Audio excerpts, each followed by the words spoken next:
কোরআনের আলোচনা রাসূলের বাণী মেনে চলি হই ধন্য।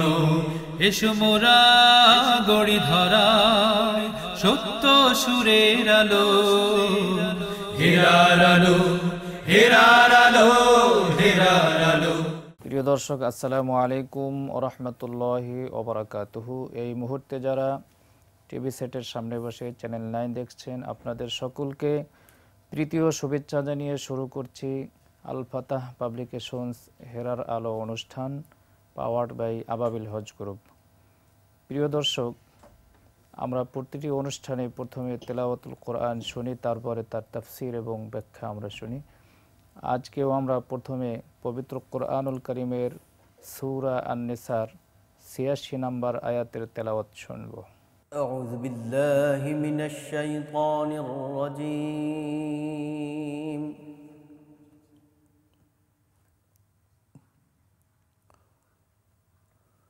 بسم الله الرحمن الرحيم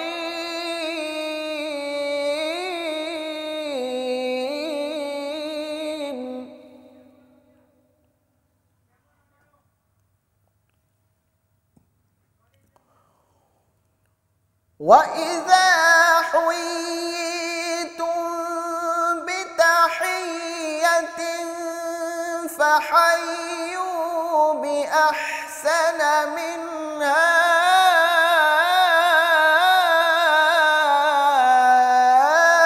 أَوْ رُدُّوهَا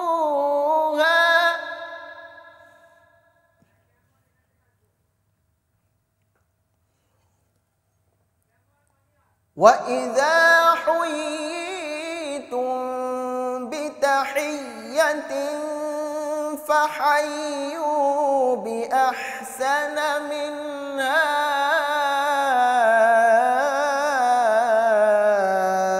أَوْ رُدُّوهَا إِنَّ اللَّهَ كَانَ عَلَى كُلِّ شيء حسيبا إن الله كان على كل شيء حسيبا صدق الله العظيم।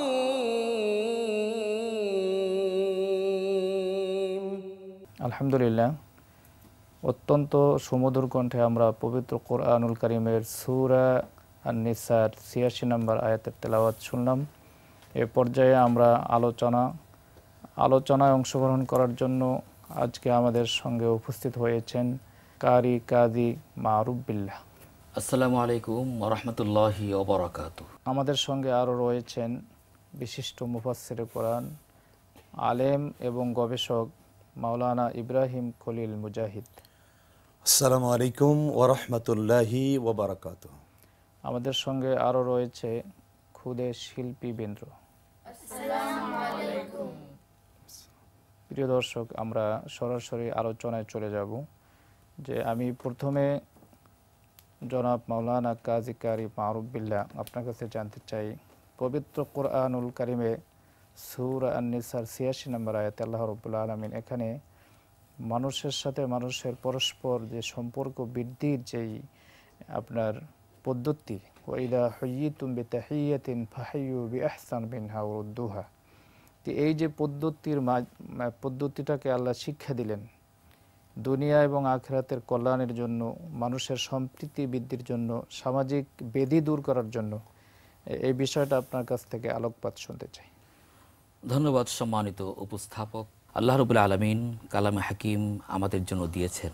আমাদের ব্যক্তি, সমাজ, পরিবার থেকে শুরু করে জাতীয় এবং আন্তর্জাতিক জীবন পর্যন্ত কিভাবে আমরা কথা বলবো, উঠা বসা করব, লেনদেন করব, ব্যবসা বাণিজ্য করব, চাকরি বাকরি করব, ইবাদত বন্দি করব এবং মানুষের সঙ্গে সুনিবিড় সম্পর্ক তৈরি করব, আল্লাহ সুবহানাহু ওয়া তাআলা কালামে হাকিমের মধ্যে তা বলে দিয়েছেন। আজকের আয়াতুল কারিমার মধ্যে আপনি আপনার উপস্থাপনার মধ্যে উল্লেখ করেছেন সূরা নিসায়ের ৮৬ নম্বর আয়াতুল কারিমা। ইতিমধ্যে আমরা তেলাওয়াত শুনেছি।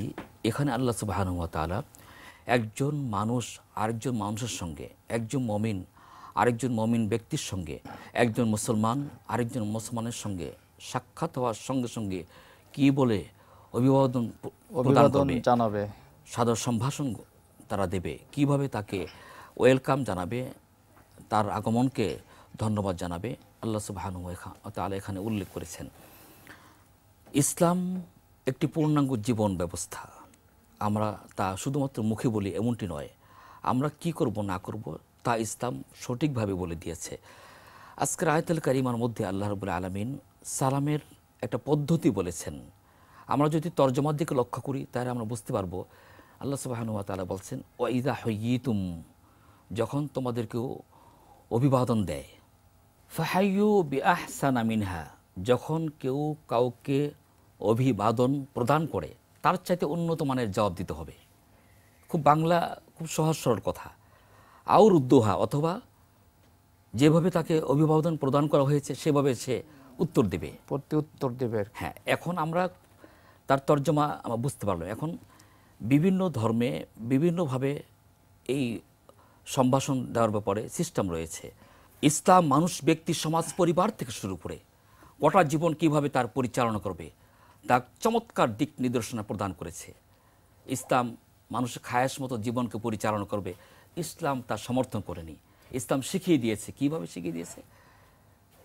বিশ্বনবী মুহাম্মদ রাসূলুল্লাহ সাল্লাল্লাহু আলাইহি ওয়াসাল্লামকে জিজ্ঞেস করা হলো যে আমি কাউকে দেখা হলে আমি কি বলবো, আমার কোন আমলটি আমি বেশি ব্যবহার করব, কোন আমলটি আমি বেশি গ্রহণ করব। রাসূলুল্লাহ সাল্লাল্লাহু আলাইহি ওয়াসাল্লাম বললেন যে তুতিআমুত তুআম, তোমরা একে অপরের মধ্যে খাবার ভাব বিনিময় করবে। এখানে আমাদের কিন্তু একটু বোঝার বিষয় আছে। আমাদের সমাজের মধ্যে একে অপরকে আমরা খাওয়াতে একটু দ্বিধা সংকোচে ভুগি, কিন্তু একজন ব্যক্তি আরেকজন ব্যক্তি খাবার প্রদান করলে মহব্বত তৈরি হয়, ভালোবাসা তৈরি হয়। এই জন্য আর আল্লাহ রসুল বলেছেন তুতিআমুত তুআম, তোমরা একে অপরের মধ্যে খাবারের ভাব বিনিময় করবে। অতুকরিউস সালাম, এবং তোমরা একে অপরকে সালাম প্রদান করবে। আলা মান আরাফতা ওমাল্লাম তারিফ, তুমি যাকে চেনো অথবা যাকে চেনো না। কিন্তু আমাদের সমাজের ট্র্যাডিশন হচ্ছে যাকে আমরা চিনি তাকে খুব ভালো করে সালাম দিই, আর যাকে আমরা চিনি সে যত যোগ্য লোক হোক আমরা সালাম দিতে কিছুটা দ্বিধা সংকোচে ভুগি। আপনার কাছে আবার পরে আসবো সময় পেলে। আমরা বিজ্ঞাপন বিরতিতে যেতে হবে। সুপ্রিয় দর্শক, আপনারা দেখছিলেন আল ফাতাহ পাবলিকেশনস হেরার আলো অনুষ্ঠান, পাওয়ার্ড বাই আবাবিল হজ গ্রুপ। অনুষ্ঠানের এই পর্যায়ে নিচ্ছি ছোট্ট একটি বিজ্ঞাপন বিরতি। বিরতির পরে আমরা আবারও ফিরে আসব, ততক্ষণ আমাদের সঙ্গেই থাকুন। সত্য সুরের আলো, হেরার আলো, হেরার আলো, হেরার আলো। সুপ্রিয় দর্শক, বিজ্ঞাপন বিরতির পরে আপনাদেরকে আবারও স্বাগত জানাচ্ছি আল ফাতাহ পাবলিকেশনস হেরার আলো অনুষ্ঠানে, পাওয়ার্ড বাই আবাবিল হজ গ্রুপ। যে মোহতারাম, আপনি বলছিলেন যে রাসূল সাল্লাল্লাহু আলাইহি ওয়াসাল্লাম বলেছেন তুকরিউস সালাম আলা মান আরাফতা ওমাল্লাম তারিফ, যে যাকে চিনবে অথবা যাকে চিনবে না সকলকে সালাম দিতে হবে। সালাম দেওয়ার ব্যাপারে বড় ছোট এবং ভদ্র অভদ্র, শিক্ষিত অশিক্ষিত, ধনী গরিব কোনো ব্যবধান করা যাবে না। মেশকাত শরীফে এসেছে রাসূল সাল্লাল্লাহু আলাইহি ওয়াসাল্লাম বলেন, আপনি চমৎকার আলোচনা করছিলেন। আমি এবারে জনাব মাওলানা ইব্রাহিম খলিল মুজাহিদ আপনার কাছে জানতে চাচ্ছি যে রাসূল সাল্লাল্লাহু আলাইহি ওয়াসাল্লাম বলেছেন যে লা ইউমিনু আন ইয়াহজুরা আখাহু ফাওকা সালাসাতি লায়ালিন, যে এক মুমিন আরেক মুমিনের সাথে 3 দিনের বেশি যদি অতিবাহিত হয়ে যায়, মনোমালিন্য হয়, তাহলে 3 দিনের বেশি আপনার এটা মনে রাগ রাখা যাবে না, তারপর তার সাথে কথা বলতে হবে। কিন্তু এই যে এই হাদিস দ্বারা যে আমাদের অনেকে দেখা হয়, দেখা হওয়ার পর সালাম বিনিময় হয় না, কালাম বিনিময় হয় না, তো এই ব্যাপারে আপনি কি বলবেন? ইন্নাল হামদুলিল্লাহ ওয়াসসালাতু ওয়াসসালামু আলা সাইয়্যিদিল মুরসালিন ওয়া আলা আলিহি ওয়া আসহাবিহি আজমাইন। রাসূল করিম সাল্লাল্লাহু আলাইহি ওয়াসাল্লামের কাছে একজন আসলেন এবং সালাম করলেন, আসসালামু আলাইকুম। নবীজি জবাব দিলেন, ওয়া আলাইকুম আসসালাম ওয়া রাহমাতুল্লাহ। সুম্মা জা আখার, কিছুক্ষণ পর আরও একজন আসলেন, তিনিও সালাম করলেন, আসসালামু আলাইকুম ওয়া রাহমাতুল্লাহ। নবীজি জবাব দিলেন, ওয়া আলাইকুম আসসালাম ওয়া রাহমাতুল্লাহি ওয়া বারাকাতুহু। সুম্মা জা আখার, অতঃপর আরেকজন আসলেন, তিনিও বললেন, আসসালামু আলাইকুম ওয়া রাহমাতুল্লাহি ওয়া বারাকাতুহু। নবীজি বললেন, ওয়া আলাইকুম অথবা ওয়া আলাইকা। সাহাবী বললেন, ইয়া রাসূলুল্লাহ, আপনি অন্যদের ব্যাপারে উত্তরের ক্ষেত্রে শব্দটা একটি করে শব্দ বাড়িয়ে দিলেন, আমার ব্যাপার আপনি বাড়ালেন না কেন? আল্লাহ নবী বললেন যে তুমি আমার জন্য কিছু অবশিষ্ট রাখনি। কোরআনে কারীমের এই আয়াত দিয়ে একটি কথা আমাদের কাছে প্রমাণিত হয়েছে, আসলে সালামের জবাব দেওয়ার ক্ষেত্রে একটু আন্তরিক হওয়া এবং শব্দ বাড়িয়ে দেওয়া, অর্থাৎ সালাম একটি দোয়া, কারোর কল্যাণ কামনা করা। তো সেই ক্ষেত্রে আল্লাহ রসুল বলছেন লা ইউমিনু, তার আগে বলছেন যে ওয়ালা তাদখুলুনাল জান্নাহ, তোমরা জান্নাতে প্রবেশ করতে পারবে না হাত্তা লা তুমিনু, যতক্ষণ পর্যন্ত তোমরা ঈমান না আনবে। ওয়ালা তুমিনু, এবং ততক্ষণ পর্যন্ত তোমরা ঈমানদার হবে না হাত্তা তাহাব্বু, যতক্ষণ পর্যন্ত তোমরা পরস্পরকে ভালো না বাসবে। আল্লাহর নবী বললেন আমি কি বলে দেব আওয়ালা আদুল্লুকুম আলা শাইইন, আমি কি বলবো যে এর থেকে ভালো আরো কিছু, উত্তম কিছু, সেটা হলো আফসুস সালাম বাইনাকুম, পরস্পরের মধ্যে সালাম। আসলে সালামের দ্বারাই ভ্রাতৃত্ব বাড়ে, মনোমালিন্য দূর হয়, পরস্পরের মধ্যে সম্প্রীতি, শ্রদ্ধা, ভালোবাসা বাড়ে, একজন আরেকজনের জন্য দোয়া করে। আর ইসলাম তো কখনো পরস্পরের মধ্যে শত্রুতা এবং হিংসা বিদ্বেষ এটা বিরাজমান থাক, এটা চলতে থাক, ইসলাম এটা কখনো সাপোর্ট করে না। আচ্ছা, যে আমরা যে এখন বর্তমানে যে ডিজিটাল যুগে মোবাইলে কথা বলি, প্রথমে আমরা বলি হ্যালো, তো হ্যালো আগে না আসসালামু আলাইকুম আগে? এই মর্মে একটি হাদিস আসছে হযরত জাবের থেকে বর্ণিত, হাদিসটি তিরমিজি শরীফের মধ্যে আসছে। আল্লাহ রসুল বলেছেন আসসালামু ক্বাবলাল কালাম। আসলে এইগুলো হ্যালো বা বাই বাই, টাটা, এই জাতীয় শব্দ ইসলামে সাপোর্ট করে না। কথা বলার আগে সালাম দিতে হবে এবং সালাম দিয়েই আমাদের কথা শুরু করতে হবে। তাহলে হ্যালো না, হ্যালো না, জি সালাম, সালাম, সালাম দিয়ে কথা শুরু করতে হবে। ইসলাম আর সালাম তো একই মূল অক্ষর থেকে, মূল মাদ্দা থেকে এসেছে।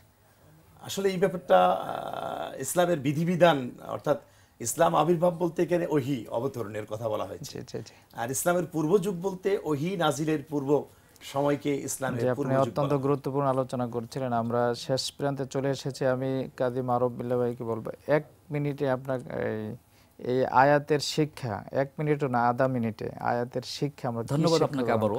আমরা সমাজের মধ্যে যদি সালাম প্রচলন করতে পারি, সালাম প্রচলনের মাধ্যমে বড় ছোট, নেতা কর্মী, স্বামী স্ত্রী, ওস্তাদ ছাগরিদ সকলের মধ্যে যদি সালামের প্রচলন করা যায়, তাহলে সমাজ থেকে অশান্তি, অন্যায়, রাহাজানি এবং সংঘর্ষ, সন্ত্রাস চিরতরে দূরীভূত হয়ে সেখানে শান্তিপূর্ণ এক সমাজ ব্যবস্থা কায়েম হবে এবং সুখী সমৃদ্ধশালী বাংলাদেশ কায়েম হবে যদি সমাজের সকল ক্ষেত্রে সালামের প্রচলন করা যায়।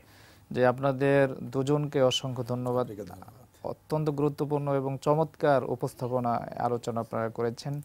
আজকে সময় শেষ হয়েছে, আমরা আর সময় দিতে পারছি না। প্রিয় দর্শক, আমরা অনুষ্ঠানের শেষ পর্যায়ে চলে এসেছি। যেতে যেতে আমরা ছোট্ট সোনামণিদের কণ্ঠে আমরা একটি ইসলামী সঙ্গীত শুনব। আগামী অনুষ্ঠান দেখার আমন্ত্রণ জানিয়ে আপনাদের কাছ থেকে বিদায় নিচ্ছি। আসসালামু আলাইকুম ওয়া রাহমাতুল্লাহি ওয়া বারাকাতুহু।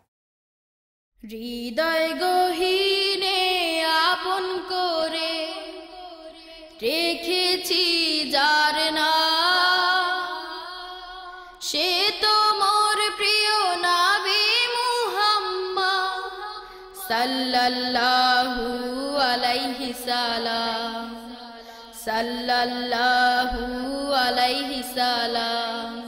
হৃদয় গহীনে আপন করে তোমার আগমনে জানি ধরা মাঝে পড়লো সারা, তুমি এসেছিলে বলে সবাই হলো পাগল পারা। তোমার আগমনে জানি ধরা মাঝে পড়লো সারা, তুমি এসেছিলে বলে সবাই হলো পাগল পারা। খুশির জোয়ারে উঠলো ভেসে আল্লাহ তাআলার দান, আল্লাহ তাআলার দান। হৃদয় গহীনে আপন করে রেখেছি যার নাম।